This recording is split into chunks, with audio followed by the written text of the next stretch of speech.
Welcome back everyone. In this video, I'm going to show you how to make buffalo chicken wings. Now we're going to get started today by getting some charcoal going. Now to cook our chicken wings, we're going to be using the vortex method. It's a great way to get that really high indirect heat, which is perfect for them crispy chicken wings. So here we've got our kettle crown or kettle cone. If you don't have one of these, you can just use 2 charcoal baskets put together. And to make sure we get the right amount of charcoal in there, what I'm going to do is just get a cutting board, place it on top of our charcoal chimney, turn our kettle crown upside down, then we can fill that up with our charcoal or briquettes. And now we can slide out our chopping board and get this charcoal into our charcoal chimney. Then we'll lay down a few firelighters and get them going. Then we'll put our charcoal chimney straight on top.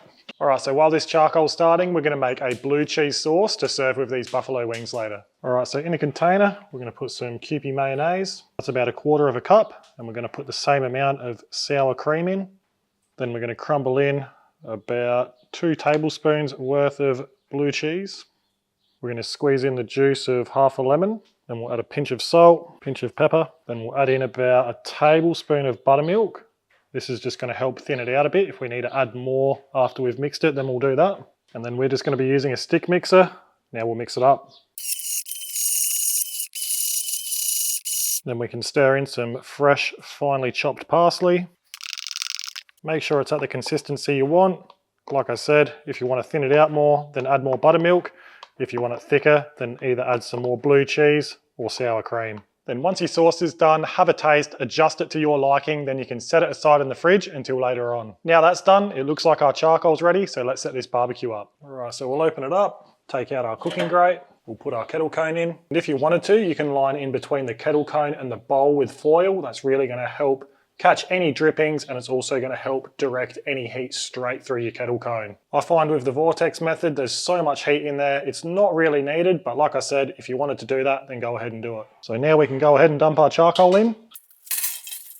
Then we can shut our lid, make sure our top and bottom vents are open, and give it 5 minutes to preheat. Alright, so while our barbecue's preheating, we've got some smoking wood ready. I've gone with some peat from Natural Smoke, but if you've got another favourite smoking wood for chicken, feel free to use that. And we're going to be using some wingettes and drumettes, but if you wanted to use whole wings, you can do that too. Now we're just going to go ahead and give them a light coat in our garlic goals, so we'll get these seasoned up. Alright, now our wings are seasoned up, let's get them on the barbecue. Alright, so we'll open our lid, we'll get our cooking grate on, we'll put our wings on around our kettle cone.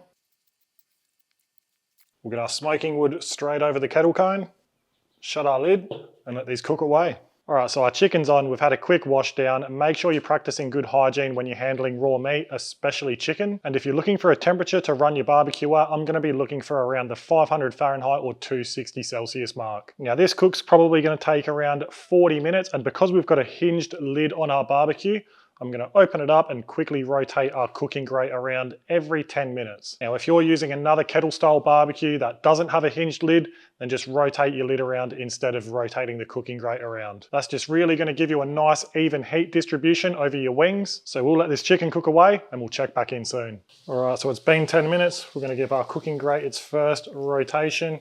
As you can see, these ones at the back where that heat is escaping through the vent are getting nice and crispy. So we'll rotate it around, shut our lid, and let them keep going. All right, time for another rotate. We are starting to get some really nice color on these wings now. I don't think they'll be too much longer, so we'll come back soon. All right, so I don't think our wings will be too far away, so we can start making this buffalo sauce. So in a mixing bowl on medium heat, I'm gonna add a tablespoon of butter. Then get your favorite buffalo sauce. We're gonna be using the Frank's Red Hot stuff today. That's the 150 ml jar, so we've added all of that in. And I like to add about a teaspoon of Worcestershire sauce. Then we just need to keep stirring that until that butter's melted and everything's mixed through. Now you can use this stuff on its own, but I find it quite intense, and adding the butter just makes it a little bit less intense and a bit more enjoyable in my experience. All right, and once that sauce is heated through and your butter's melted nicely, we can set that aside. And it's been just over half an hour now, so we can start checking the internal temperature of these wings. So that's at 185 Fahrenheit, 190 over there. So these wings are done. That skin is nice and crispy. So what we can do now is get all our wings out and we'll get them into this bowl where our buffalo sauce is. Now chicken wings, they can take a beating. They can go right up to sort of 200 Fahrenheit or 93 degrees Celsius and they'll still be nice and juicy on the inside. So don't stress too much about taking them off as soon as they hit that 165 Fahrenheit or 74-ish degrees Celsius. So what we can do now is give these a good mix and they're ready to serve. All right, so we've got our wings here, we've got our blue cheese sauce. Let's have a taste. Now that is so unbelievably tasty. You've got that crispy skin, that beautiful sauce, that subtle smoke flavour, and then that beautiful blue cheese sauce. That's one of my favourite ways to do wings. Real quick, easy, and super tasty. Definitely give it a go and try it yourself. But for now, that's the end of the video. So if you've got any questions, don't hesitate to ask them in the comments below. Make sure you've subscribed to our channel so you don't miss our next videos. Thanks for watching, and we'll see you next time.